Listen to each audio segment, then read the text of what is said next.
Hey everyone, welcome back to another Tic Tac Taiko. Today's drill is something I made specifically for all of you out there who are intimidated by soloing. So let's take a look.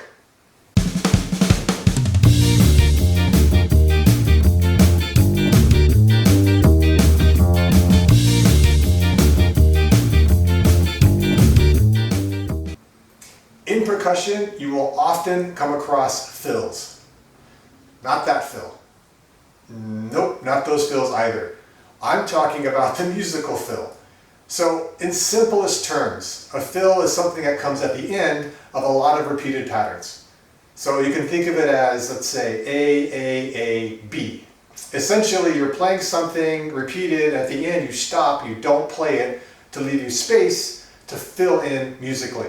It doesn't have to be more complex, more busy than the patterns before it, but it usually is. It doesn't have to be improvised. In Taiko, it usually is as well.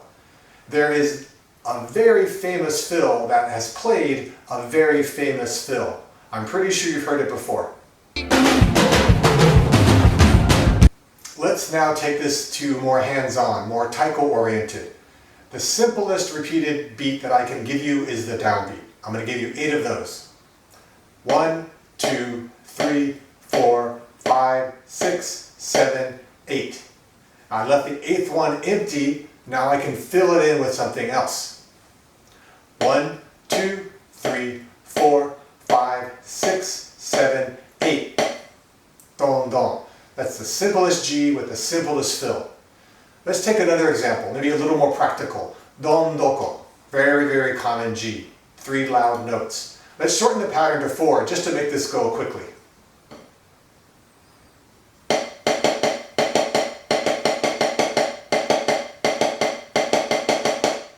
Dogo, dogo. 1, 2, 3, 4. Again, super simple fill. So the point is, regardless of what comes before it, whatever repeated pattern you have, you can play something simple. And if it's in tempo, odds are it's going to sound fine. It's going to sound good even. And especially since this video is geared towards those who are a little more intimidated, or maybe not as comfortable with soloing, just to show you that you can play simple stuff if you can play it well, meaning it's in tempo with decent dynamics. You've got a good solo. You don't have to worry about putting in more than the last person, or better than the next person, or how many notes you can put into it. That's not going to get you the confidence. That's not going to get you feeling comfortable about soloing. Make it simple, make it good, and you're on the right path. What I want to do is test you and see if you can tell me what the difference is between the next set of things I'm going to play. I'm going to give you 4 different groups of 4 bars of 4. In other words, we're going to play 16 bars of 8. 4 in group 1, 4 in group 2, 4 in group 3, and 4 in group 4.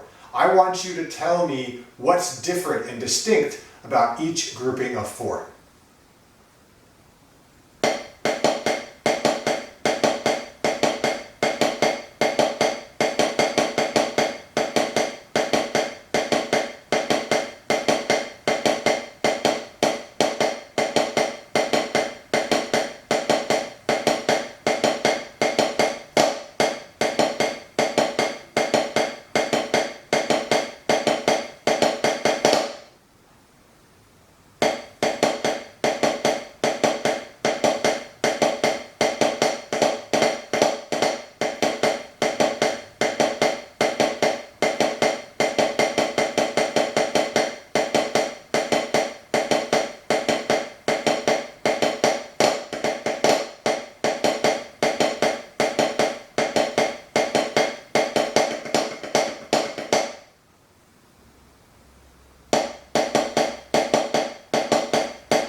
to figure out what I did differently for each group?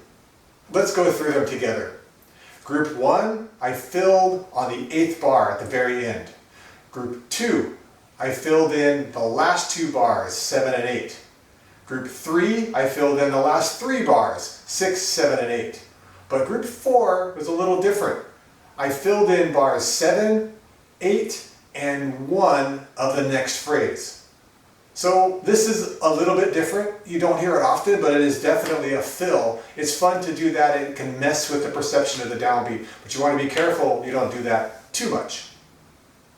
The last thing I want to address today is confidence. This is something I have been asked many times, and I've heard other people asking other people, and this being talked about. How do you get confidence in soloing and playing taiko?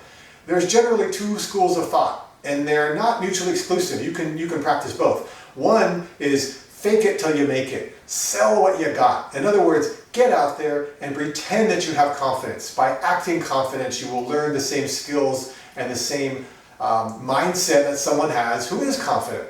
Sure, sometimes it works, sometimes it doesn't. The other school of thought is practice. Practice, practice, practice, practice. Now, this fill drill is specifically designed for that, for practicing solos. Here's my analogy. Let's imagine you have a basketball court made of concrete. That's solid. You can run anywhere you want. You are solid. You are sure of your footing. Now let's take 1/8 of that basketball court at the end, a whole strip of it, and turn that into water.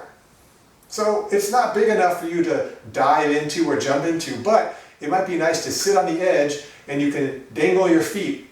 That's comfortable, but whenever you want, you just get up and run around again. You've got lots of solid footing.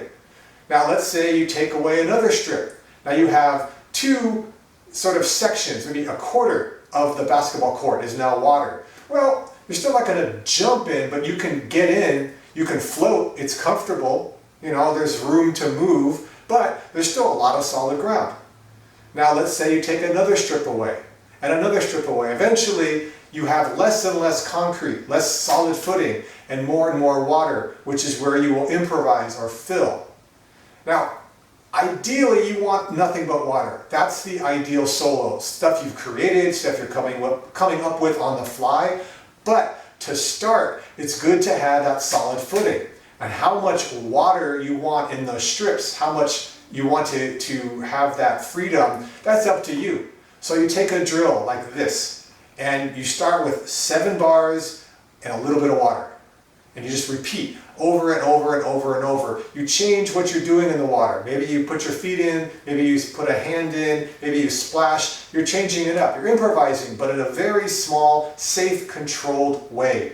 And then over time, you add another strip of water, or another strip of water. You can also do 4 and 4, 2 and 2. You can start playing with different meters, 3 and 3. There's no rules to this. It's a drill. It's a tool. It's a tool that I'm giving to you. And before I go, I do want to acknowledge that today's video was inspired by a fan who reached out and, among other things, told me that they find soloing intimidating. And I thought, I can definitely address that with the drill. And so here we are. This is why I always say, if you have comments or suggestions, let me know. Tell me in the comment section below, find me on email, find me on Facebook. Also, if you liked the video, let me know with a thumbs up, and if you haven't subscribed yet, why not? No time like the present. So, until next time, keep practicing, and be well.